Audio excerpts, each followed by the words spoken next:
Aline Sampaio, mãe da vítima de Marcos Gruber, vem a público e decide expor toda a verdade sobre pastores da Alcance, Paulo Subirá, Juliana Subirá e Luciano Subirá. Eles chegaram a propor um acordo, para que ela não falasse mais sobre eles, e em troca eles falariam toda a verdade. Ela, aos prantos, fala do depoimento de Paulo Subirá, feito há um tempo atrás, que provavelmente cooperou para que Marcos Gruber saísse da cadeia. Eu vou tentar ser sucinta, rápida, objetiva nesse vídeo, para que vocês possam entender um pouquinho o que aconteceu nesses últimos dias em relação à Igreja Alcance, pastora Juliana e pastor Paulo Subirá, e o que está acontecendo e o que isso está refletindo no processo da reabertura do caso da minha filha. A primeira coisa que eu quero falar para vocês é que nós nos desligamos da igreja imediatamente que aquele comunicado que foi postado há 14 semanas, ele veio a público, a gente imediatamente se desligou da igreja, né? O comunicado foi no dia 12 de junho, se não me engano, porque ele não condiz com a verdade. E nós, por sabermos que não condizia com a verdade, a gente não podia compactuar com isso. Nós ficamos extremamente chateados com toda essa situação e imediatamente comunicamos nossos pastores do nosso desligamento e também dissemos a eles o motivo, que era porque o que estava sendo dito no comunicado não era verdade. Então vamos aos fatos para a gente entender um pouquinho. Desde que o caso aconteceu e quando eu encontrei com a Heloísa naquela manhã e ela começou a me contar todos os detalhes do abuso, o que havia acontecido, o que ela pensava, a questão dela ter dito, né, ali já no estacionamento ao pastor Irineu Grubert sobre ter outras 3 vítimas, eu entendi que eu precisava de testemunhas, né, que ouvissem tudo isso. Então nós corremos para a igreja encontrar o pastor Paulo e a pastora Juliana, porque eu entendia que antes de fazer a denúncia na polícia eu precisava ter testemunhas que eu visse o que a Heloísa estava falando. Porque eu entendia do risco de a qualquer momento ela mudar de ideia. Então eu precisava que alguém ouvisse o que ela estava falando. O que ela estava falando? Naquele momento ela estava dizendo sobre a preocupação dela em relação às crianças dela, que também poderiam ter sido abusadas. Ela contava situações da filha dela em relação ao pai. Ela contava situações em relação ao descontentamento dele de algumas coisas que ele fazia. Ela também contava, começou a relatar ali propriamente sobre o abuso, né? O porquê que ela acreditava, o que tinha acontecido, o que a Lívia havia dito para ela na madrugada, como ela pegou ele em situação suspeita. Então eles estavam ali ouvindo tudo. Inclusive até quando a gente chega, o pastor Paulo, ele fala, alguém tem que parar o Marcos, olhando para Heloísa. E aquilo me trouxe uma sensação assim, como assim? Parar o quê? Já aconteceu alguma coisa? Eu fiquei surpresa com aquilo. E logo em seguida, então, eu peço para ela repetir na frente deles, para que eles ouvissem ela falando a respeito das outras 3 vítimas, né? E, inclusive, até ela menciona o nome de uma pessoa e diz, mas nem ela sabe o que aconteceu. Foi o que a gente conseguiu de informação naquele dia. Eles ouviram todos os relatos. Imediatamente, nós, então, procuramos a Fundação Hope para fazer a denúncia. A Fundação também ouviu todos os relatos da Heloísa, da pastora Juliana. A gente ali naquele momento, ali, descobrindo muitas coisas, discutindo muitas coisas, mas eles participaram efetivamente de todo esse processo inicial.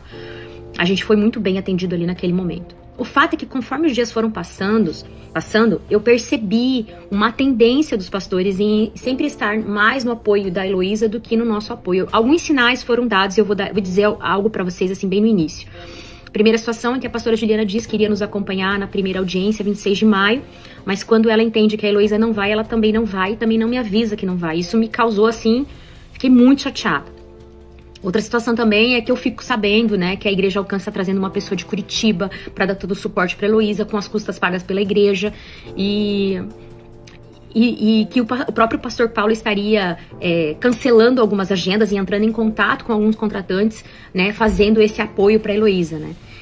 E numa conversa que a gente tem depois desse incidente, acho que é a primeira conversa após, né, esse primeiro dia, o pastor Paulo disse que para nós ele apenas poderia dar suporte espiritual. Aquilo assim me deixou um pouco chateada, eu fiquei um pouco assim, opa, peraí, o que tá acontecendo? Tanto é que nesse momento a gente começa então a pedir um suporte emocional do pastor Marcelo, da pastora Ana, que são pastores nossos da comunidade AME lá de Curitiba, que começaram então a nos acompanhar porque a gente não estava sentindo segurança nesse ambiente. Mas a gente sempre foi muito grato ao pastor Paulo e a Juliana. Até ali a gente tinha entendido que eles estavam realmente fazendo o que era necessário, né? O que tinha que ser feito. Mas entendam, a gente teve uma situação uma vez, no fim do culto, que o pastor Paulo diz assim pra mim, Eu falei, pastor, e como que a igreja tá lidando com isso? E ele diz assim pra mim, quando alguém me perguntar, eu me faço de desentendido. Falo que não sei de nada e que vamos esperar a justiça investigar. E aquilo me deixou muito, muito assim, consternada. Eu falei, como assim? Não era o que eu esperava como resposta dele. Eu esperava que ele dissesse assim, olha, pelo que tudo indica, realmente aconteceu, eu estava presente em toda a situação, vamos aguardar a investigação, mas não se fazer de desentendido. Isso me deixou muito chateada. Então foram acontecendo fatos que foram assim sempre nos deixando frustrados. A gente tinha uma expectativa e não conseguia. Situações da gente não conseguir falar com eles, mandar mensagem para a pastora Juliana pedindo, por favor, eu preciso falar com você, tô com uma demanda emocional aqui, vamos orar e tal. Ela, segunda-feira, eu mando mensagem, ela me responde na sexta. Ou a gente então pede uma reunião com eles e o pastor diz, não tenho agora, só daqui 15 dias, só daqui uma semana, só daqui 2 semanas. Não é que a gente queria imediatismo, não é isso, mas a gente queria sentir que tinha alguma prioridade naquele momento, né? Então faltou sim um pouquinho desse tato para lidar com uma família que tem uma criança que foi abusada. E aí depois, quando a gente entendeu que a Heloísa não colaboraria mais com o caso e rompeu com os pastores, e eles também deixam a entender para nós que foi porque eles pressionaram ela a dizer a verdade e tudo mais, a gente percebe um distanciamento maior deles ainda em relação a gente. Eu começo a ficar muito preocupada quando o detetive começa a relatar para mim a dificuldade de conseguir falar com eles, de ter o depoimento deles. A gente entra em contato, a gente faz essa intermediação, pede para eles entrarem em contato, pede para eles responderem, e a gente começa a ficar angustiado porque isso não acontece. É quando então eu sei, através de uma ex-melhor amiga da Heloísa do Brasil, de que o Marcos havia confessado já o que fez a própria Heloísa, e que havia confessado, inclusive, aos pastores. Isso me trouxe, assim, um desespero, assim. Inclusive, nesse momento, a amiga diz, e não conte mais com a Heloísa, ela tá começando a criar uma narrativa contra você, os advogados estão com ela, e ela vai ficar do lado do Marcos. Quando eu entendo que os pastores sabiam da verdade e não procuraram a polícia imediatamente, isso me traz, assim, uma coisa é eles entenderem que eu estou fazendo tudo e eles estão acompanhando-se pronto para ajudar. Outra coisa é eu entender essa dificuldade do detetive em conseguir marcar com eles o depoimento, em conseguir ter acesso a eles e depois entender que eles sabiam e tinham uma confissão. Isso nos deixou muito abalados. A gente começa a insistir muito para eles irem na polícia. Eles dizem que tem que ir pro Brasil se aconselhar com o pastor Luciano, se aconselhar com a igreja, se aconselhar com o advogado. Depois eles voltam e tem dificuldade de encontrar advogado. Depois eles precisam de mais um mês para entender o que o advogado acha. E assim vai indo. Até quando eu até escrevo uma carta de despedida, de desligamento da igreja, mostrando toda a nossa frustração no dia 7 de julho. Essa carta não é enviada a eles por aconselhamento da Hope, dos meus pastores, Marceliane e de algumas amigas, porque eles achavam que se eu fizesse isso seria a última chance deles realmente depor a nosso favor, depor a favor da criança. Então eu acabei segurando a onda e a gente permaneceu na igreja achando que assim... Primeiro que nós não tínhamos uma palavra de Deus para sair da igreja, era realmente algo da carne, né? E segundo que a gente também entendia que a gente sair iria deixá-los livres para tomar a decisão que eles queriam, e a gente queria realmente que eles se sentissem um constrangimento em amor pela gente de fazer o que era certo. O detetive então me escreve em mais ou menos julho, dizendo que ele não poderia mais ouvir os pastores, que eles tinham perdido o time disso. E que a partir de agora eles tinham um advogado. Eu não sei como é que foi essa conversa do advogado com eles, mas que provavelmente eles iriam, ou a defesa ou eles iam alegar a questão do privilégio pastoral e que isso não poderia ser usado nesse momento, que era pra gente esperar o resultado da camiseta. Ali a gente ficou muito chateado, muito transtornado, mas vamos aguardar. Essa questão de privilégio pastoral, esse detetive, ele tem uma ideia sobre isso, mas quando entra uma nova detetive em janeiro, ela vem com uma outra ideia. E aí, quando eu passo para ela toda essa realidade de que existia uma confissão, e mostrei o áudio, e mostrei todas as provas que eu tinha, ela disse, não, eu vou chamá-los para conversar. Então ela chama eles para uma conversa informal, e quando eles chegam, eles são separados em salas, para cada um falar a sua versão dos fatos. Quando termina isso, depois de uma investigação incrível que a polícia faz, a policial, o departamento de crime, a detetive, então conclui a investigação dizendo que há causas prováveis para acreditar que sim, que houve um abuso contra a criança e que ele deve ser preso imediatamente sem fiança. 2 juízes negam a fiança dele.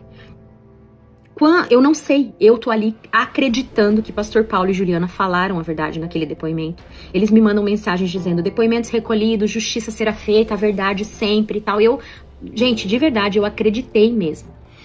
Quando no dia 20 de junho eu recebo a ligação do advogado de Estado dizendo que nós não teríamos um caso, que ele acreditava que não tinha provas suficientes, e mais do que isso, ele disse que o depoimento que ele teve acesso eram contraditórios, aquilo me trouxe um ponto de interrogação. Como assim, depoimentos inconsistentes? Só tem o depoimento da Lívia, que os dois depoimentos, o primeiro, ela só acrescentou coisas no segundo, porque ela foi entendendo e foi tendo mais segurança para falar, e o meu depoimento que foi uma vez, e o dos pastores, que para mim estava sob qualquer, né, tava certo. E aí, quando eu questiono ele, mas advogado, né, pergunto para ele, você ouviu os pastores? Eles têm uma confissão, eles têm algo para dizer. E aí ele diz, eu ouvi e o depoimento é contraditório.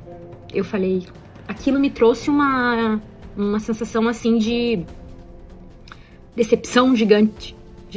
Fiquei muito abalada ali. E aí o Marcos vem às ruas. Nesse momento que vem aquele áudio da pastora Juliana falando da confissão, e aí eles colocam um comunicado dizendo que nunca houve confissão, eles colocam um comunicado dizendo que eles procuraram a autoridade imediatamente, dá a entender que eles procuraram a polícia, isso nunca aconteceu. As pessoas são acreditadas de que eles cooperaram todo o tempo. Eles só foram depor 1 ano depois, mesmo tendo uma confissão do acusado. Isso é muito grave, Eles negligenciaram a justiça pela minha filha. Quando nós pedimos a reabertura do caso, nós solicitamos todas as provas, todos os documentos, todos os arquivos. E, para nossa surpresa, quando nós recebemos o depoimento do pastor Paulo, foi muito difícil para mim ouvir isso. Foi muito difícil para mim ver que o pastor Paulo não falou absolutamente nada do que ele sabia. Isso me doeu na alma. Eu precisei de 2 ou 3 dias para me recuperar. Todas as vezes que ele é questionado sobre as coisas que ele ouviu na sala, ele diz que não lembra. E mais do que isso, quando a detetive pergunta para ele o que ele acha que aconteceu com a menina, ele diz que o que ele soube é que ela teria acordado assustada de madrugada. Vocês têm noção do quanto isso é grave, gente? Vocês têm noção do que essa negligência pode ter causado à minha filha nesse primeiro momento? Ele não conta nada sobre a menção de outras vítimas, ele não conta nada sobre a menção da preocupação da Heloísa com os próprios filhos, ele não conta sobre os detalhes que eu dei sobre o abuso da Lívia, ele não conta sobre a decisão da Heloísa de colocar um ponto final no casamento por causa disso. Ele não conta nada.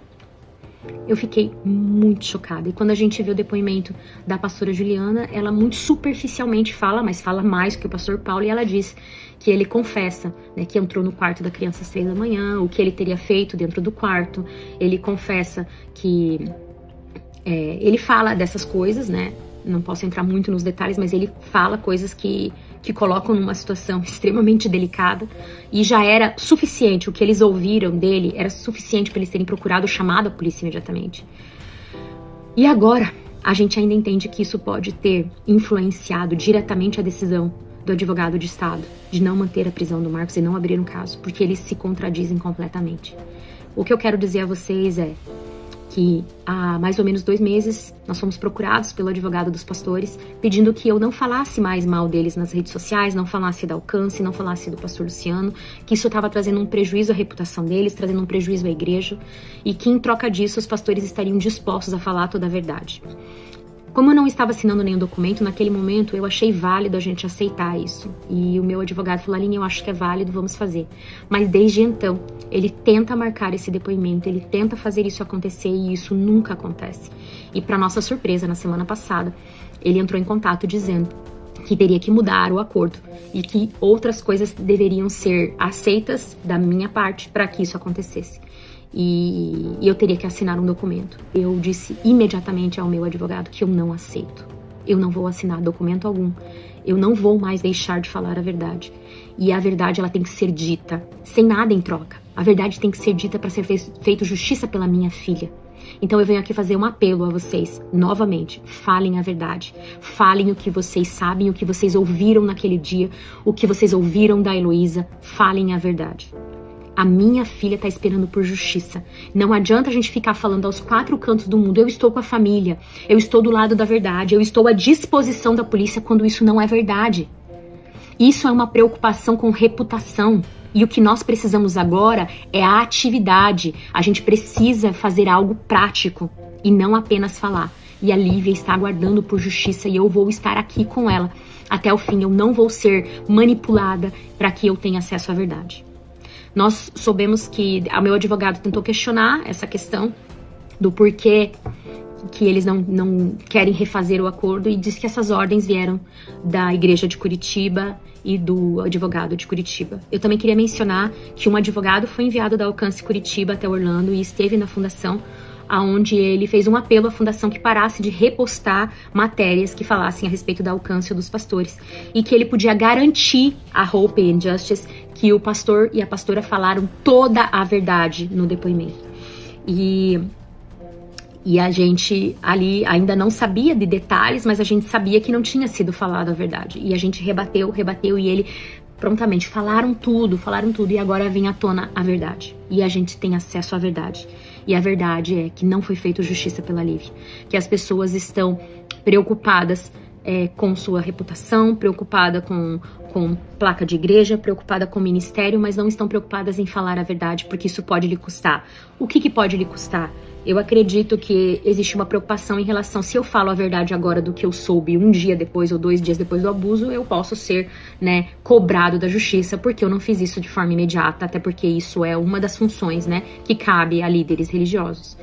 Eu não sei o que está acontecendo, eu só sei que eu estou aqui. Justiça pela Lívia.